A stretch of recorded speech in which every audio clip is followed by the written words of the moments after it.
자, 오늘은 말씀이 새 출발, 새 은혜입니다. 우리가 이미 한 주 전에 출발하긴 했어요. 그죠? 1년 전체의 주제가 뭐라고 그랬죠? Renewed Together. 사랑으로 함께, 사명으로 함께. 우리 이렇게 새로운 마음으로 출발하는 것이 필요합니다.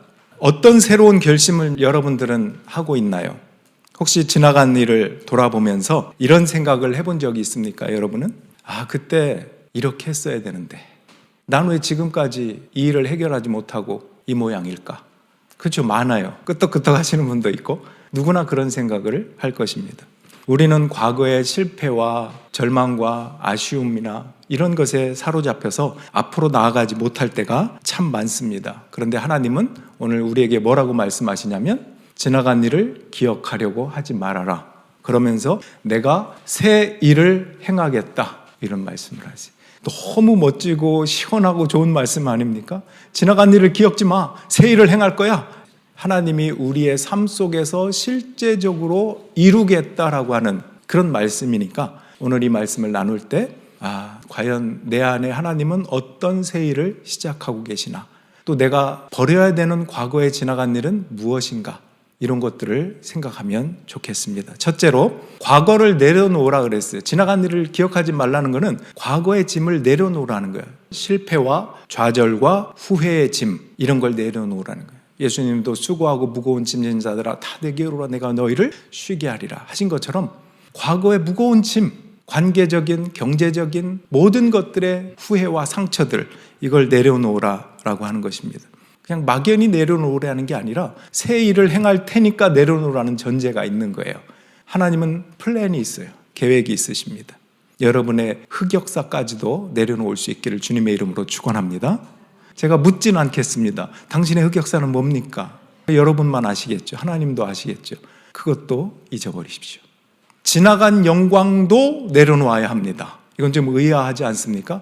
하나님이 영광을 주셔서 잘 나갔던 때 은혜를 주셨던 것, 그것까지 잊어버리래요.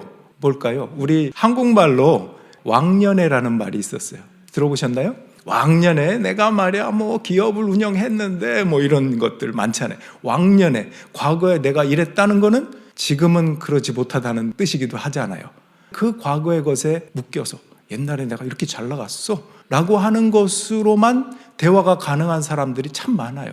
그런 것도 그럴 거 없다는 거예요. 지나간 영광이고 과거니까 내려놓아라 하는 것입니다. 우리 16절 18절을 제가 다시 한번 읽어볼게요. 오늘 본문이 18절 19절인데 그 앞부터 제가 읽는 것입니다. 내가 바다 가운데 길을 내고 거센 물결 위에 통로를 냈다. 내가 병거와 말과 병력과 용사들을 모두 이끌어내어 쓰러뜨려서 다시는 일어나지 못하게 하고 그들을 마치 꺼져가는 등잔 심지같이 꺼버렸다. 나 주가 말한다. 이제 여기부터 오늘 본문이었어요. 너희는 지나간 일을 기억하려고 하지 말며 옛 일을 생각하지 말아라. 이 본문에 이스라엘 백성들 입장에서 저 홍해 사건은 엄청난 은혜예요. 지금까지도 기억하는, 그 종살이하던 이집트 애굽이라고 하는 곳에서 출발해서 가나안으로 가기까지의 그 여정 중에 딱 가로막혀 있던 게 홍해거든요. 그 홍해를 기적 가운데 건넜어요. 그거보다 더 큰 은혜가 어디 있어요? 엄청난 은혜입니다. 그런데 그것까지도 잊어버리라는 거예요. 무슨 말인지 아십니까? 그 은혜, 그 영광, 하나님이 내게 주셨던 그 엄청난 거, 그것까지도 잊어버리래요. 왜? 새 일을 행한대. 이사야 본문의 말씀에 의하면 그 새 일이 뭐냐면 지금 바벨론의 포로로 잡혀있는 이스라엘 백성들, 과거에 홍해를 건넜던 그 사건과 비교도 되지 않는 엄청난 일을 바벨론으로부터 탈출하게 할 거야. 그 계획을 내가 갖고 있어 라고 하는 게 이사야 선지자가 하는 말이에요.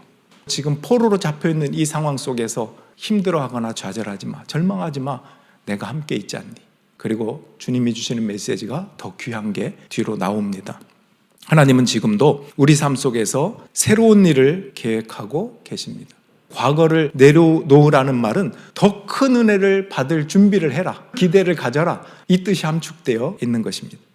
두 번째로 보면 19절에 한번 보겠습니다. 내가 이제 새 일을 하려고 한다. 이 일이 이미 드러나고 있는데 너희가 그것을 알지 못하겠느냐? 내가 광야에 길을 내겠으며 사막에 강을 내겠다. 자, 새 일을 행하겠다라고 말씀하시고 뭐라고 예를 듭니까? 광야에 길을 내겠으며 사막에 강을 내겠다. 여러분 보세요.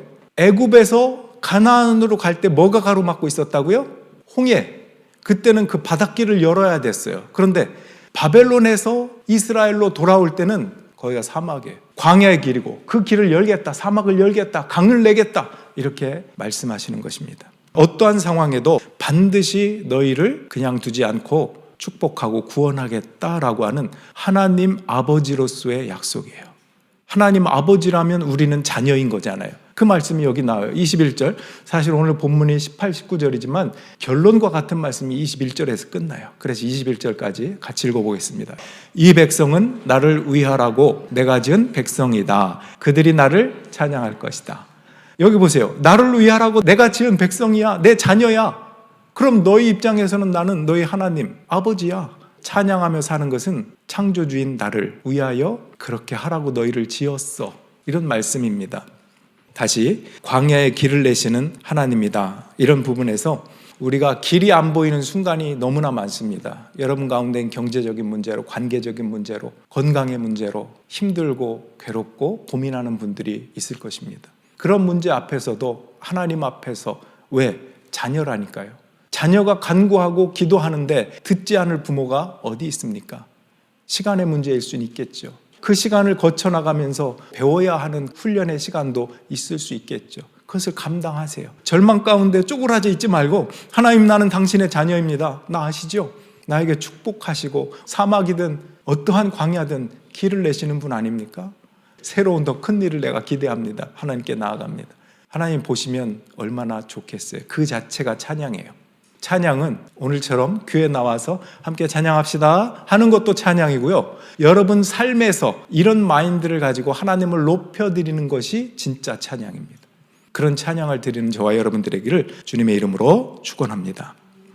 불안한 마음으로 하루를 시작하던 사람이 때로는 기도하면서 하나님께 도움을 구할 때 누군가를 만나서 또는 어떤 사건 속에서 그것이 문득 해결되는 일들 가끔 경험하지 않습니까? 광야에 길을 내시고 사막에 강을 내신다. 그죠? 사막은 물이 없는 곳입니다. 메마르고 황폐하고 척박하고. 여러분 돌아보세요. 내가 요즘 그렇게 메말라 있지 않은가? 내 마음, 내 영혼 자체가 사막이 아닌가? 황폐해 있지 않은가? 더 이상 버틸 힘이 없어. 이렇게 느껴지는 순간에도 하나님은 우리의 일상 속에서 그 사막에 강을 내신다. 목마르지 않고 촉촉하게 우리를 적시는 그런 강을 만들어 주신다.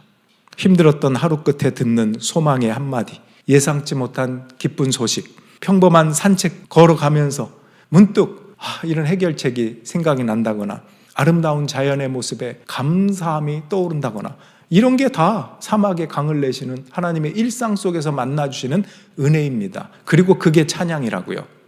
하나님의 은혜가 내 곁에 있구나 하는 것을 깨닫고 고백하는 그것이 찬양이라고요. 여러분 이 찬양 아시죠? 사막의 강물과 길을 내시는 주, 내 안에 새 일 행하실 주를 바라보리라. 주 너를 보호하시고 널 붙드시리. 너는 보배롭고 존귀한 주님의 자녀라. 주님의 뭐라고요? 자녀라. 찬양하라고 지으신 나의 아버지시고 나는 자녀구나.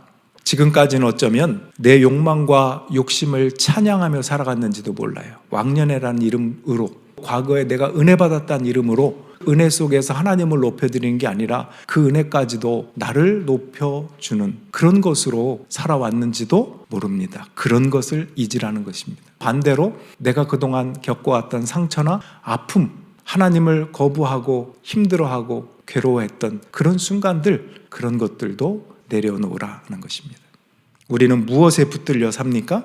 하나님께 붙들려 사는 사람은 찬양하며 살아요. 입술로도 찬양하고 마음으로도 찬양하고 관계 속에서 내 배우자나 내 자녀들과도 찬양하는 듯한 관계 속에서 살아갑니다. 여러분 이거는 결코 이상적인 게 아니라 여러분에게 그렇게 되도록 약속한다라고 하는 현실적인 말씀. 그동안 어쩌면 여러분들은 이게 안 돼. 맨날 하려고 노력하는데도 안 돼. 그래서 포기하고 좌절한 분 계십니까? 다시 새로운 기대를 갖고 새 일을 행하겠다. 나와 함께 가자. 그게 사랑으로 함께 사명으로 함께잖아요. 리뉴드 투게더 함께 가자. 말씀을 정리하면서 한 가지 말씀을 더 보여드릴게요. 빌립보서에 있는 말씀 3장 13절 14절, 이게 구약 이사야 말씀 구약 본문이었잖아요. 이거를 약간 비슷하게 신약으로 표현하면 이렇게 될 수도 있어요. 형제자매 여러분, 나는 아직 그것을 붙들었다고 생각하지 않습니다. 내가 하는 일은 오직 한 가지입니다. 뒤의 것은 잊어버리고 앞에 있는 것을 향하여 몸을 내밀면서 그리스도 예수 안에서 하나님께서 위로부터 부르신 그 부르심의 상을 받으려고 목표점을 바라보고 달려가고 있습니다. 아멘. 목표점을 향해서 달려가는데 중요한 거는, 저는 이 말씀에서 딱 와닿는 게 중간 부분에 앞에 있는 것을 향하여 뭘 내밀어요? 몸을 내민대요. 전 이게 너무 와닿더라고요. 그냥 되나 안 되나 이렇게 팔짱 끼고 그런가 이게 아니고 내가 몸을 내미는 거예요. 어디를 향해서? 과거를 향해서 아니에요. 앞을 향해서, 미래를 향해서, 소망을 향해서 기대하는 마음으로 몸을 먼저 내미는 거예요. 어떻게 되나 보자 이게 아니고 하나님을 향해서 몸을 내미십시오. 그러면 하나님이 붙잡아 주시고 그 내민 몸과 함께 소망의 미래로 우리를 이끌어 주실 것입니다. 그게 오늘 말씀이에요. 아마 사탄은 그럴 거려? 여러분 속에서 스스로 그런 생각이 들 수도 있고, 누군가가 그렇게 얘기할 수도 있고, 심지어 내 아들이나 딸이 그렇게 얘기할 수도 있어요. 언제부터 찬양했다고, 엄마가 언제부터 기도했다고, 언제부터 예배 그렇게 열심히 드렸다고, 나한테나 잘해 라든지 그런 얘기를 들을 수도 있겠죠. 그렇지만 거기에 속 몸을 내미세요. 그래도 나는 찬양할 거야. 내가 너한테 인정받으려고 하는 건 아니야. 물론 인정받으면 너무 좋겠지만 그래도 내 부족한 모습 이대로 하나님께 나아갈 거야. 내 진심이라는 게 있어. 몸을 내미세요. 그래서 찬양하십시오. 앞에 있는 것을 향하여 나아가십시오. 여러분은 하나님의 자녀이기 때문에. 잠깐 눈을 감아 봅시다. 눈을 감고 한번 들어보시고 들으면서 떠올려 보십시오. 용서하지 못한 사람 떠올려 보십시오. 그 사람을 내려놓으십시오. 주님께 내려놓으십시오. 자기 스스로 비난하던 습관, 그거 내려놓으십시오. 과거의 흑역사 내려놓으십시오. 왕년에 내가 이랬어, 과거의 영광 내려놓으십시오. 그 자랑도 내려놓으십시오. 심지어 요건 오해하지 말아야 되지만 오늘 말씀을 잘 따라왔다면 오해하지 않을 것입니다. 심지어 지금까지 받은 은혜도 내려놓으십시오. 홍해 사건 내려놓으십시오. 하나님이 더 큰 일을, 새 일을 행하시기 때문입니다. 여러분 직장에서, 가정에서, 건강과 경제적인 문제 속에서 하나님께서 일하시는 구체적인 흔적을 발견해 보십시오. 하나님이 여실 길을 기대하면서 나아갑시다. 그렇게 하나님의 자녀로서 눈을 뜨셔도 좋습니다. worship이라고 하는, 예배라고 하는 단어가 영어에서 worth, 가치 있다, 가치 있는 것, 이것이 worship이라고 해요. 물론 예배를 서비스라고도 해요. 물론 서비스라고 하면 목사님이 여러분에게 서비스하고 다른 성도들이 나한테 서비스하고 찬양하는 분들이 저한테 이런 게 아니고 내가 하나님께 서비스하는 거예요. 섬기고 하나님을 높여드리는 그 자세로 참여하는 게 서비스예요. 예배예요. 근데 또 다른 단어로 워십이라고 하는 게 가치 있는 일이에요. 여러분 지금 가치 있는 일을 하고 있는 거예요. 이 예배의 소중함을 모르면 오늘 예배 드리고 다음 주 또 드릴 거고 예배 드려서 특별히 나아지는 게 있나 이렇게 생각할 수도 있는데 그렇지 않습니다.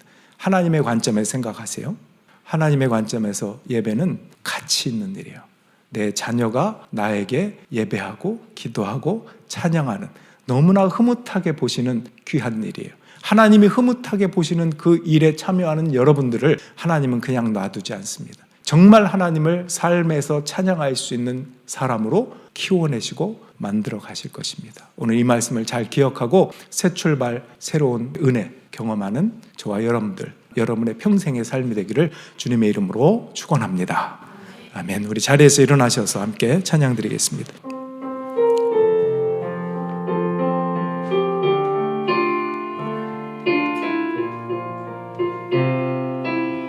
주를 향한